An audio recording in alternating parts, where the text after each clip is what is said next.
ఒక అతి లోతైన లోయను దాగాలని ఇద్దరు అన్నదమ్ములు గట్టిగా నిర్ణయించుకున్నారు. అంత లోతు, అంత వెడల్పు ఉన్న ఆ లోయను ఎవరు దాగాలని కలలు కూడా ఊహించలేదు. కాని వాళ్ల ముఖాల్లో మాత్రం వింత నమ్మకం కనిపించింది. మొదట దగ్గరలో ఉన్న రాళ్లను తెచ్చి ఒక చెక్క బలకను వాడిపై ఉంచి ఒక చిన్న వేదికలా తయారు చేశారు. పక్కనే గ్రామానికి చెందిన ఒక చిన్న అమ్మాయి నిలబడి ఇవన్నీ ఆసక్తిగా చూస్తోంది. ఆమె కళ్ళలో ఆశ్చర్యం, ఉత్సాహం మెరిశాయి. ఏదో గొప్ప అద్భుతాన్ని చూస్తున్నట్టు. ఇద్దరు అన్నదమ్ములు కొంచెం దూరంలో నిలబడి ఎదురు ఉన్న పెద్ద కొండను చూస్తూ ఒకరినొకరు చూసుకుని మెల్లగా "ప్రా, ఇప్పుడు చేద్దాం" అన్నారు. వెంకని అడవిలోకి వెళ్లి చాలా చెక్కను కొట్టి బలమైన కట్టెలను తీసుకొచ్చారు. ఆ దుంగలతో వంతెన కట్టడానికి ప్రయత్నం మొదలుపెట్టారు. క్రమంగా గ్రామస్తులు అప్పటికి చేరాల దృశ్యం అందరికీ ఉత్కంఠర. ఒకవైపు భయంగా అనిపించింది. గ్రామ పెద్ద కోపంగా అరుచుతూ అందరినీ అక్కడి నుంచి తరిమేశాడు.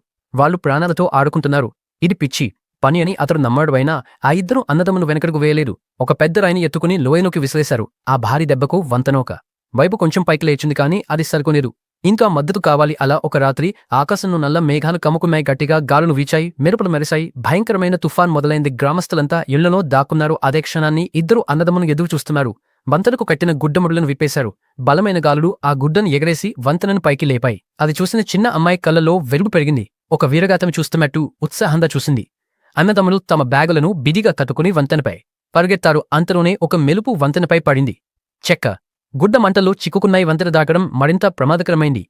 అదే సమయంలో ఆ అమ్మాయికి ఒక తాడు నెమ్మదిగా తెగిపోతున్నట్టు కనిపించింది. తన ప్రాణాన్ని కూడా లెక్క చేయకుండా ఆమె కంచెదారి వెళ్లి ఆ తాడును లాదడం మొదలుపెట్టింది. ఆమె ధైర్యాన్ని చూసి గ్రామస్తులంతా పరిగెత్తుకుంటూ వచ్చారు.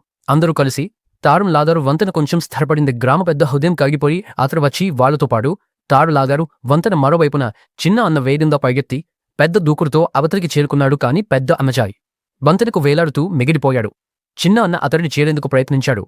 కాని మంటలు వేగంగా వ్యాపిస్తున్నాయి. చెక్క కాలిపోతోంది. వంతెన ఎప్పుడైనా కూలిపోవచ్చు. చివరి ప్రయత్నంగా పెద్ద ఆమె తన జేబులోని ఫ్లేర్ దం తీసుకుని ఆకాశంలోకి కాల్చాడు. ఆ వెలుగును చూసిన గ్రామస్తులు ఇద్దరు గమ్యం చేరుకున్నారని అనుకున్నారు. ఆనందంతో ఊరు అంతా సంబరాలు చేసుకుంది. కాని నిజానికి చిన్న అన్న బతికిన పెద్ద అన్న తన ప్రాణాన్ని త్యాగం చేశాడన్న విషయం ఎవరికీ తెలియలేదు.